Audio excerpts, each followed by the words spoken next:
Olá, cinéfilos, eu sou Márcio Salem do Cinema com Crítica para falar para vocês sobre Cyrano, nova adaptação da peça de Edmond Rostand, que agora chega com Peter Dinklage, Hayley Bennett e Kelvin Harrison Jr. no trio principal de atores que compõe esse triângulo amoroso. Mas antes, eu vou lembrar para vocês que há outras versões desta obra desde quando o cinema é cinema. Recentemente, por exemplo, talvez não tão recentemente assim, o Gerard Depardieu deu vida ao popular personagem e o Steve Martin também, já com uma abordagem mais cômica. São personagens que se envergonhavam de seu nariz muito grande e por isto não se consideravam dignos do amor de Roxane. Portanto, eles acabam utilizando seu talento na poesia, seu talento na escrita, para dar voz e alma aos sentimentos de Christian, que é um jovem muito bonito, por quem Roxane se apaixonou à primeira vista, mas que não tem o mesmo talento dele para a escrita. Então acaba que este relacionamento, este triângulo amoroso, na realidade é composto de duas pessoas que se fundem em uma. Você tem uma alma e você tem o corpo. Você tem a poesia e você tem a beleza. Enquanto Cyrano se enxerga de uma forma grotesca, ele se enxerga e se materializa de uma forma bela através de sua arte poética. E isso está dentro dessa versão nova, substituindo apenas o nariz pela altura. Aqui nós estamos, portanto, com o ator Peter Dinklage, de Game of Thrones, que está interpretando o papel principal de um homem que não se enxerga à altura, literal e metaforicamente, do amor de Roxane, interpretada pela atriz Hayley Bennett. Compõe o trio Kelvin Harrison Jr. de Ondas. O filme é dirigido pelo Joe Wright, de Orgulho e Preconceito, Desejo de Reparação, e que Anne Karenina aperfeiçoou uma ideia, uma estética de um cinema de época mais teatralizado, porém com determinados elementos cinematográficos que o tornam muito atraentes para o espectador contemporâneo. Em Anne Karenina ele brincava com esta ideia de palco. Aqui, em Cyrano, ele brinca com a ideia de ópera e ele introduz, portanto, o musical como o gênero necessário para contar essa história, esse melodrama.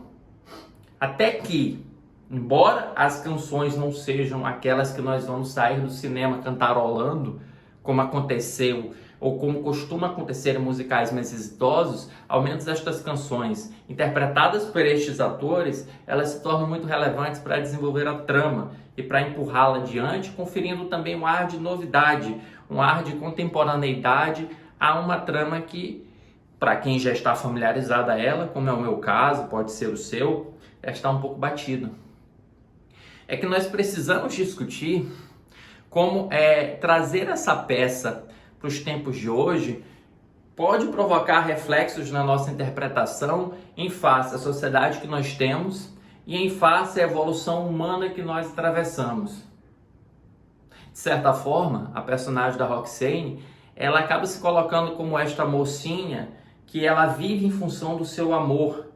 Ela não tem muita agência em relação ao seu próprio destino e embora se mostre uma personagem muito alegre, muito dinâmica, você vê que ela murcha quando ela está sendo reprimida emocionalmente. E talvez a tradução da obra para os tempos de hoje acabe voltando um pouco esse estereótipo dessa mulher que ela acaba enganada por dois homens e acaba sendo um objeto de uma, eu não diria uma brincadeira, mas ela acaba sendo este objeto de dois corações que não conseguem se reconhecer como tais, não conseguem se reconhecer completos, sendo quem são. Então precisa se somar um ao outro. Talvez não cole muito nos dias de hoje, já que parece que durante muito tempo todos os dois personagens estão enganando o amor de suas vidas e ela não parece também fazer muito juízo disso e não se importar tanto assim. Tem alguma ingenuidade também que é traduzida para os tempos de hoje que talvez não colhe com a audiência mais cética.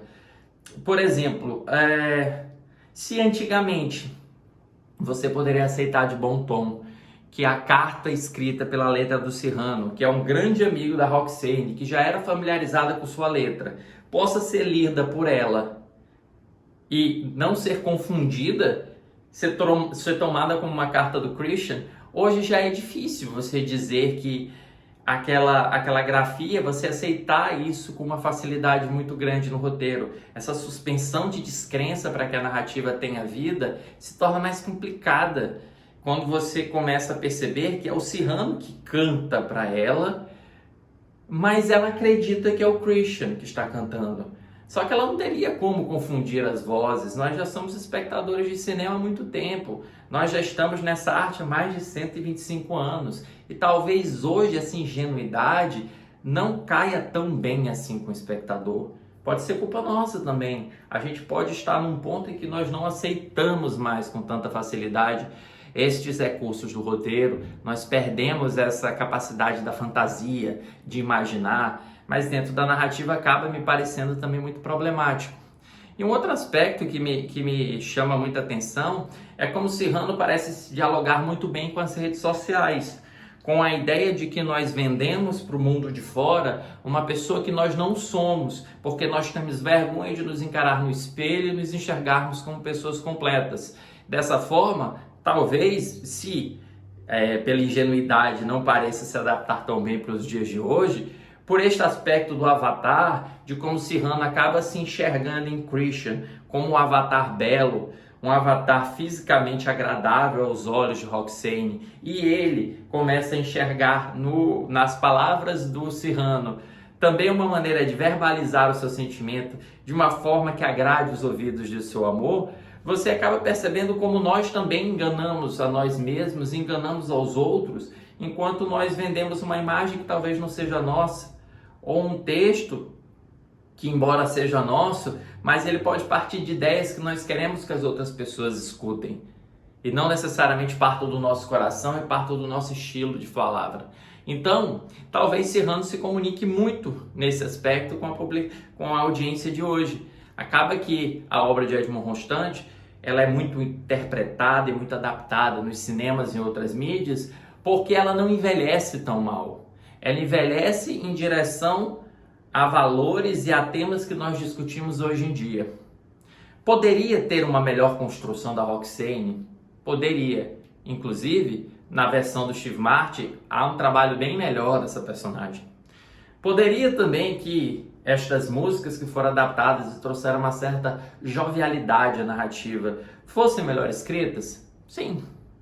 Mas dentro desse contexto da narrativa, muito bem interpretada pelo Peter Dinklage, pela Hayley e pelo Kelvin, eu acho que o filme merece sim a conferida, ainda que você já seja familiarizado com a obra do Cyrano de Bergerac.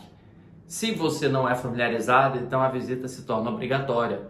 É uma história de amor bonita, tocante e que fala muito sobre ontem, mas também fala muito sobre hoje. Para Cyrano, eu dou 3,5 estrelas. E aí eu arredondo para 4. Não deixe de seguir o canal, não deixe de curtir se você chegou até o final do vídeo, comentar, compartilhar com os amigos. Eu não vou ficar pedindo like nem inscrição no início do vídeo. Eu vou pedir se você chegou aqui até o final e se você quiser dar uma força e colaborar com o meu trabalho aqui no YouTube, que eu estou também tentando trazer críticas todos os dias, pelo menos de segunda a sexta-feira, para vocês, discutindo cinema, conversando olho no olho para vocês sobre essa arte que eu amo. Até a próxima!